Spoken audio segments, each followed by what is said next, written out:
Okay, everybody, we're going to get started with today's presentation. Today's topic is Data Lakes Simplified with Snowflake, Power and Scalability Without Complexity. My name is Mallory Dirigi. I'm Marketing Manager here at Dun Solutions. Today's presenter is going to be Jose Hernandez. He's Director of Analytics at Dun Solutions. Quick introduction into today's agenda. We're going to do a quick introduction of Dun Solutions. We will go into the velocity virtuous cycle, and then we'll get into the presentation, the data lake using Snowflake, and then we'll have a few minutes for questions and answers. Quick summary of who we are. Dun Solutions is a digital commerce and business transformation consultancy focused on delivering velocity to our clients. Velocity is achieved by the combination of both speed and direction. Our mission is to bring velocity to our customers. After all, if you want to move fast, you want to move fast in the right direction. We bring speed through automation and direction through analytics. Dun Solutions has 3 offices. Our headquarters are in Chicago. We have a secondary office in Minneapolis, and then we have a 3rd office in Bangalore, India as well. So the velocity virtuous cycle. We believe every organization needs velocity, and velocity enables the velocity virtuous cycle. The velocity virtuous cycle is a feedback loop that uses the vast amounts of data created through process automation to provide insight through analytics. Those analytics are then, through automation, fed back into the business process for improvement and optimization. And with that, I hand that over to Jose. Jose, you have the floor. Thank you, Mallory. Hello, everyone, and welcome to our presentation. I do want to mention here that our focus today is on data lakes and data lakes with Snowflake. If you have not seen some of our presentations on Snowflake or even Snowflake's presentation on Snowflake, I do suggest that you see some of those. We are not going to deep dive into the features and capabilities of Snowflake, but look at it from the point of view of a data lake. All right, so let's talk about today's information consumers and how hungry they are for data. As it turns out, we can categorize information consumers into 3 categories. About 80% of data consumers really are focusing on key performance indicators and operational data. They get this data and typically rely on a data warehouse to do this. And they have a variety of dashboarding tools and KPI reporting tools and so on. There's then a smaller group of users, about 10 or 15% of users, who are analysts that like to do a little more deep dive into some of the data. And they do use the data warehouse as a source, but they also dive into some of the information inside of those source systems to get more information. And they also bring in data from other places that they may find, and they try to mash that up together. And then finally, our most voracious group of data consumers are the data scientists, where basically you can't give them enough data to make them happy, and their data comes in a variety of flavors. So we're going to talk a little bit about that. In fact, we're going to talk about how can we meet the demands and the needs of these 2 categories of users. And so in order to satisfy these folks, the data lake concept was introduced. And let me tell you what a data lake is. First, it's basically a place where I can put data in so that people, the appropriate people, can come at it and use that data. It's a way to democratize information and a playground for information. This data is used for a variety of different reasons, different types of analysis that someone might do. It might be used for some data science and machine learning. Basically, we have all this data that we want to capture. It comes from different places. We don't know what to do with it just yet, but we want to focus on finding the next big thing. Turns out most organizations, data that's sitting in their data lake is typically made up of structured and semi-structured data. And this is an important note to make because it lets us use Snowflake as a data lake. All right. Before we go any further, I do want to differentiate between a data lake and a data warehouse, and there is a difference between these 2 environments. And probably the best analogy that I can make so that you can get a picture in your mind, think of the data warehouse as bottled water. Bottled water is highly processed water, and when I say highly processed, it's safe to drink, it's bottled, it's packaged, it's delivered in a very consumable way. So that is analogous to your data warehouse. In the data warehouse, I bring in data from disparate systems, I apply business rules, I conform and cleanse the data, and then I put it in a structure that's easy to consume. Now, a data lake is a little bit different than that. A data lake is a reservoir of data. And when I put data into my data lake, it's like putting water into a reservoir. I'm going to need this water at some point in time in the future. I'm not quite sure what it's going to be used for just yet, but I will process it accordingly for its use. If it's drinking water, I will process it to make it safe for drinking. If it's used for some other reason like irrigation, I don't necessarily have to process it as much, but I don't know that until the time that I'm actually going to use it. And it's very important to note that a data lake does not replace the enterprise data warehouse. In fact, these two data repositories work together nicely, and we'll talk about that in a bit. All right, so now I'm going to do a little introduction into Snowflake. Snowflake is a software as a service data warehouse that was designed in the cloud for the cloud. It supports structured and semi-structured data, which makes it a great platform for data lakes. And of course, its primary purpose is to be a data warehouse as well. And one of the key things that Snowflake provides us is that they have really separated storage capability and compute capability. I can grow or shrink either one of those independently of each other. And that's very important when we talk about data lakes. If I step back and look at Snowflake, what are the various use cases for Snowflake? It is a very robust and flexible data repository that is used for a variety of reasons. In the center, we talk about the data warehouse and also data marts and data extracts. Snowflake certainly handles that. Our focus here is going to be on Snowflake as a data lake. And remember, the difference between those two is that data lake, I drop my data in and I don't do anything to it. I wait to do something to it at the time that I need to do something to it, where my data warehouse, I pre-process it. They both can live inside of Snowflake. All right, so why would I use Snowflake, pardon me, as my data lake? And there's a variety of reasons. And let's start with the fact that Snowflake does support structured and semi-structured data, which is 99% of the data that an organization will need and use. The other thing that's important about Snowflake is the ability to instantly scale up or down, either in storage or compute, independently of one another.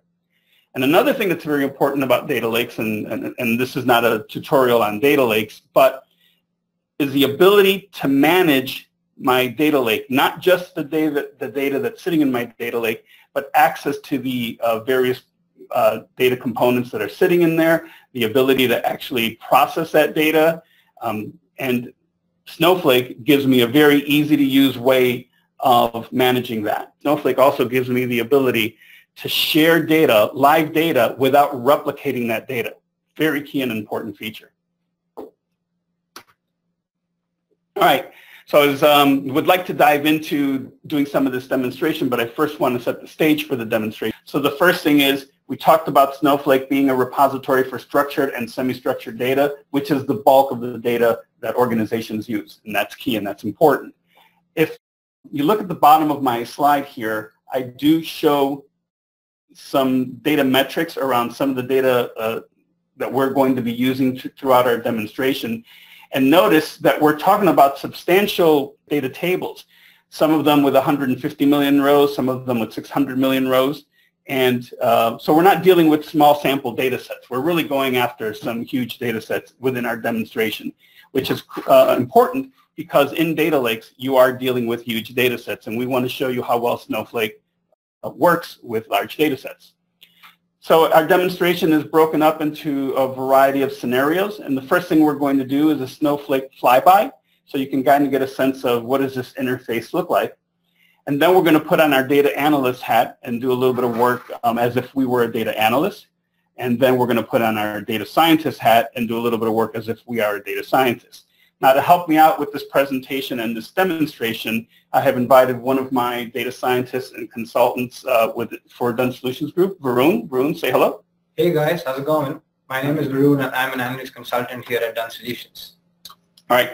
While I'm doing all the talking, Varun's going to do all the hard work. He's actually going to execute some of the demos that we are doing here today. So let me quickly move this into place here so that you all can see our Snowflake environment, and I'm going to let Varun dive in and get us started here. All right, so the first thing we're going to do is just a quick flyby to talk about some of the features of the user interface. And the first thing we're going to look at is the concept of a database. So Varun, if you can click on database, think of databases as collections of data. And what I do inside of Snowflake is I create databases to basically group and house different types of data. I can have a database dedicated to my data warehouse. I can have a database dedicated to my data lake. I can have databases dedicated to staging areas. It's really totally up to you how you're going to describe these databases. And all I do here is I dump data into my databases. So Varun, if we can quickly take a look at, we are going to be using this particular database throughout our demonstration, and one of the things we want to show you here is of some of the tables that are sitting in here. Those are the ones I mentioned in the previous slide that have 600 million rows of data, 150 million rows of data, and even 44 million rows of data. We thought if you're going to demonstrate a data lake, you got to go big or go home, so we went big. All right, so the next thing I want to talk about is the concept of warehouses. Now, I'm going to introduce this concept because it means something different than traditionally in the data warehousing jargon. Warehouses this is where you define compute clusters. So in my databases, I store data. In my warehouses, I do things to the data. And I can create one or more warehouses and point them to different databases and different database schemas. So these are the processing nodes where all the work is going to happen, and they refer to and point to my databases where the data is stored. And an interesting thing is I can create many data warehouses and point them all to the same data store, and there is no contention among them. So I can dedicate warehouses to different groups of people. All right, so a couple of things that I might do when I define these warehouses. One is, there's a process of loading data into my repository. So I can create one of these warehouses and dedicate it for loading data. I might have data analysts. I can create a warehouse and dedicate it for people that are doing analysis on some data. In our demonstration, we're going to use one warehouse for everything that we're doing, and it's perfectly fine. The other thing to note about warehouses is how much compute power I get in these warehouses is designated by t-shirt sizes. If you look at that column that says sizes, it kind of reveals itself there. So t-shirt sizes come in extra small, small, medium large, extra large, extra large, and so on. All this does, it's just a simple way of saying how many compute cluster nodes do I want. So in an extra small, I have one compute node. With a small, it doubles to 2 compute nodes. And as I go up the t-shirt sizes, I'm just doubling the number of nodes. What this does is it gives me the ability to handle more users at the same time or to process things faster. And the one thing that you'll find, it's pretty interesting, even with small and extra small, you get great performance out of Snowflake. So we don't typically have to go beyond that size for most things that we're doing, but we could. And the other thing to note is that I can change these sizes on the fly as I'm working with my warehouses, which is a very powerful capability. Last thing, in Snowflake, you only pay for the time that you're actually using compute power.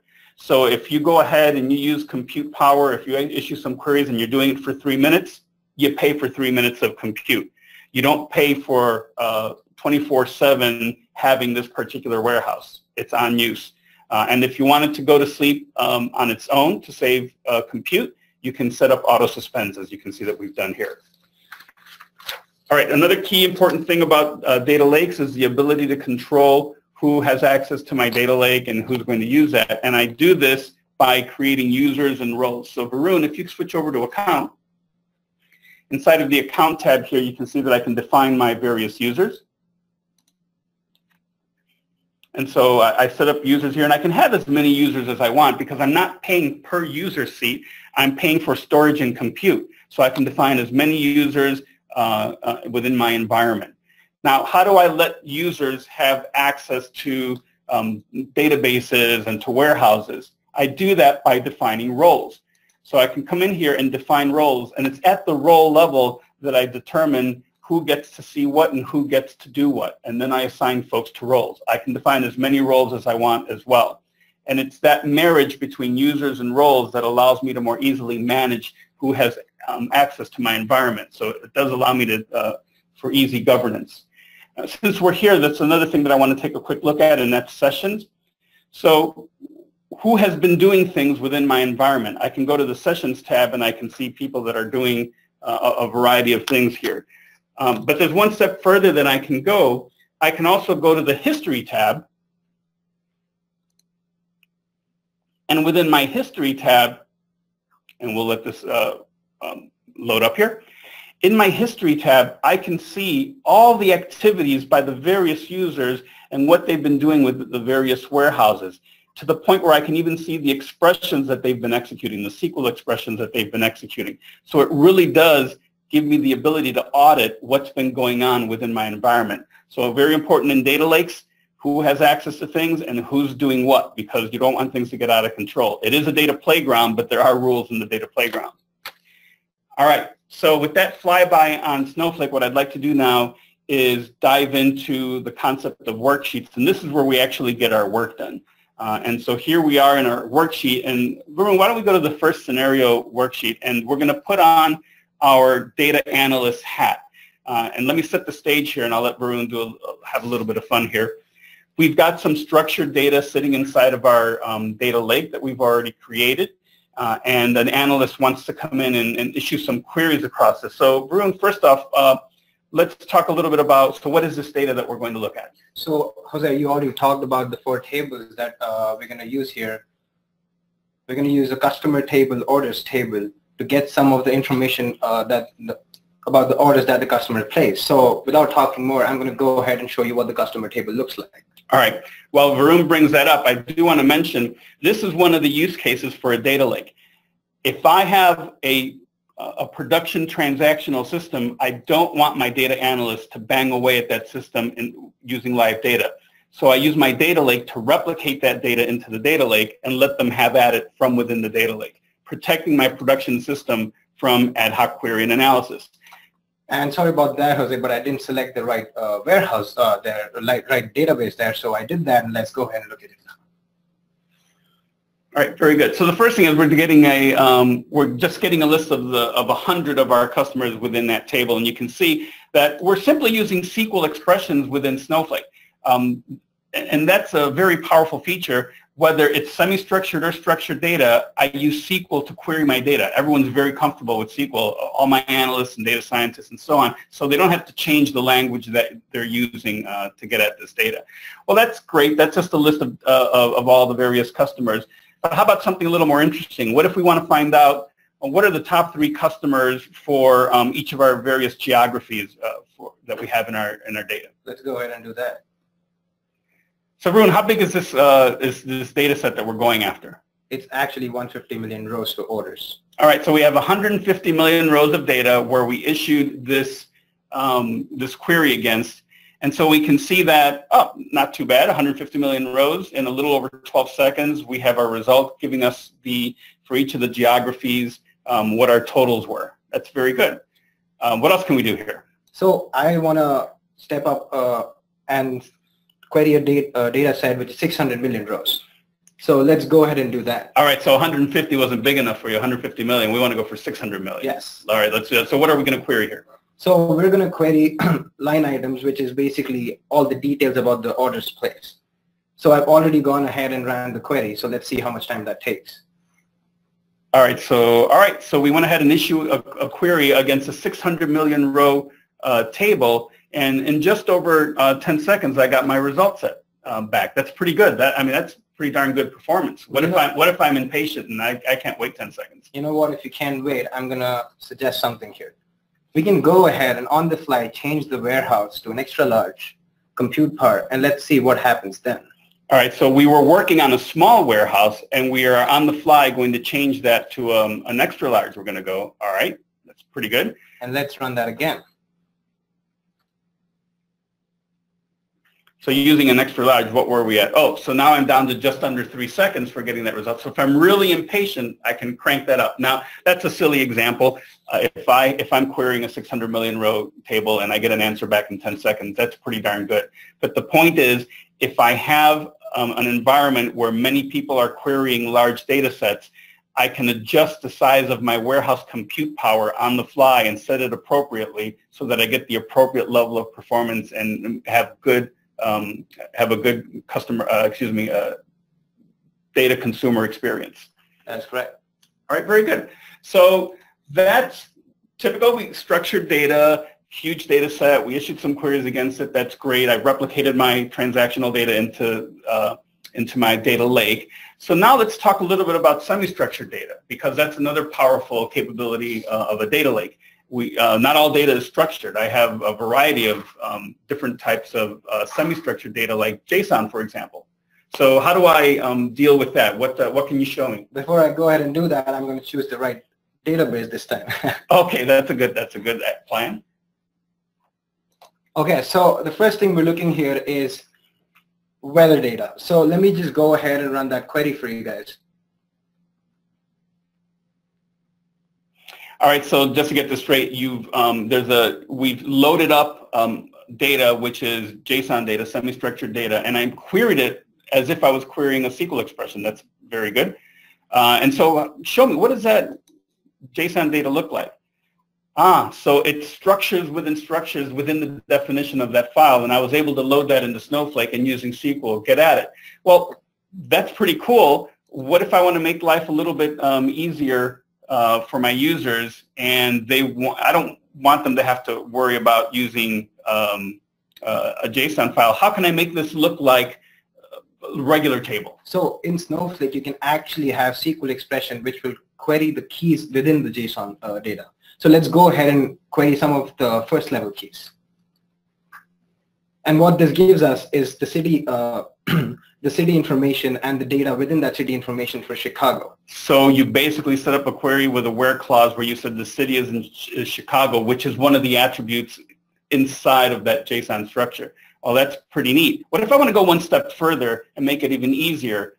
Can I make this JSON table look like a regular view or like a regular table? Of course we can do that. We can go to the lowest level, and using colon notation, we can actually get the data from the JSON file. I'm going to go ahead and do that for you. So here's a query against JSON data, and it looks much like I would have expected it to look if I were querying structured data. And I've got my columns. So that's very neat. And in fact, I can go so far, if I want to use BI tools against this, I could create a view and then have people connect their BI tools to Snowflake. And as far as they're concerned, they're just looking at structured data. Hang on, let me go ahead and do that.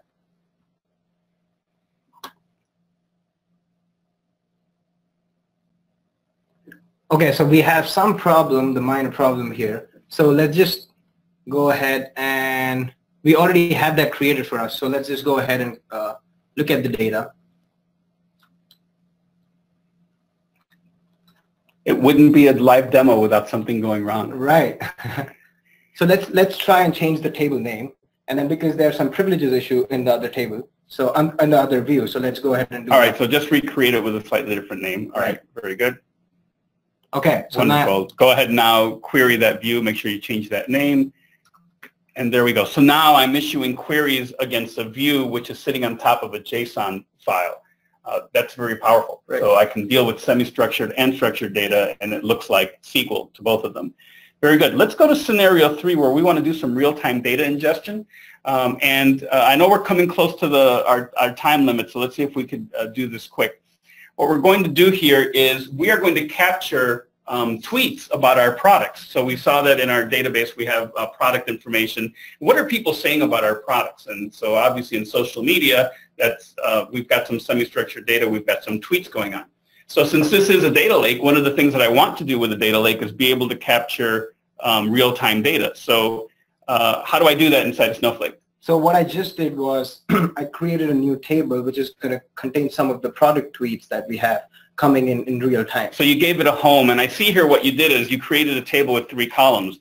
The first one is just an auto increment index column, And then we have this thing called variant. So variant columns are the columns where we can put in semi-structured data. And then I see that you timestamped it as well. So you're adding a little bit of metadata as to when this thing came in. Right. All right, very good. So now we have a simple home for our real-time data to come in. Right. And so this data is being generated. It's out there in Twitter land. And what we have to do is we have to write some kind of process that captures the tweets that we are interested in. And then we want to feed that into our data lake. So what we're doing here is we're using a feature from Snowflake called Snowpipe, where we can point Snowpipe. And by the way, in this environment, we are in Amazon. So we're going to point a Snowpipe to an S3 bucket, which is the place that you store data inside of AWS. And then our application is looking for all those tweets and sticking it into that S3 bucket. And as it's coming in, we're going to ingest that. Right. So we already have our external stage created, which is pointing to the S3 bucket. And that's where the tweets are coming in real time. So this is basically our stage, which is out there in S3. And then that's where we're going to take the data from. And then also we can do one more thing. We can actually create the pipe here, which is going to help us ingest it, which is going to let us ingest the data from S3. So now, Jose, I have a process in the background that's going to get us tweets in real time about the products. So I'm going to have fingers crossed. Let's see if we get some. Let's see if anybody is actually saying something about our products, all right? Let's see what happens here. Oh, we do have 75 rows in there. Ah, all right. So we caught some tweets. There's 75 tweets out there, and so let's take a peek at that. And so here we go. So we are capturing in real time tweets about our various products. So now I'm gonna, the cool thing would be, can I take this semi-structured data and hook it up to my structured product table data and get a sense of what are people saying about the various products? Of course we can do that. And you know, I'm going to show you how our product table looks like. It's called the parts table. So we have all these columns in there.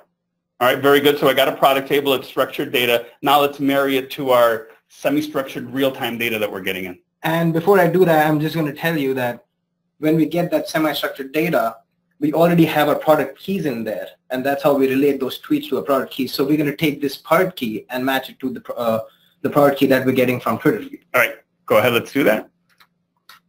And so with this SQL expression, we've married our structured product table with our tweet table so we can actually see what people are saying about the various products. Right. And we're really running short on time, but we're going to show you the last scenario here. And the ultimate thing, in my opinion, is where I let the data scientists have at it. And so it's great that people are saying stuff about my products, but can I use my data lake to actually score or get sentiment on what people are saying? So what would be awesome is I got all this data sitting in my data lake. Can we score that data and get a sense for what people are saying? Is it negative or positive? And so I believe you created a machine learning algorithm that goes ahead and does sentiment analysis on that tweet data.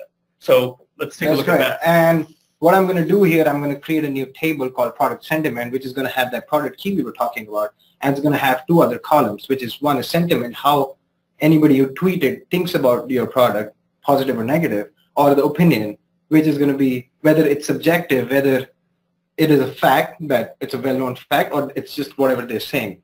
All right, very good. So within my data lake, not only am I bringing in and processing real-time data, but now I'm running some machine learning algorithms on that data and feeding the output into yet another table within my data lake so that I can take a look at the sentiment analysis. So I have that process running in the background now. Let me go ahead and see if we have any data in there. Oh, we do have 6 rows. All right, so let's take a look at what that is. And so here we are. So the data scientist created the machine learning algorithm, and now I can get a sense for each one of those products. You see that I have the product key here. I certainly could go join that to my product table if I wanted to, but I get a sense of a number here of how do they feel about that product and whether it's opinion or not. So the higher the sentiment number from 0 to 1, the more positive they feel about the product, and whether it's a fact or an opinion is what's sitting in this other column. That's great scoring, so I can get a sense of what people think about my products. Very good. All right, thank you, Varun. Thanks so much for driving. Thank you so much. Certainly appreciate that. And let me minimize this and let's get this wrapped up here. So we showed you how you can use Snowflake as a data lake to deal with semi-structured and structured data. We showed you the point of view of an analyst. We showed you the point of view of a data scientist and how a variety of use cases. This was not intended to be a how-to, just to show you the art of the possible. So what should you do next? So next, you should reach out to us and contact us so we can talk about your data lake needs and figure out if Snowflake is the right approach for you.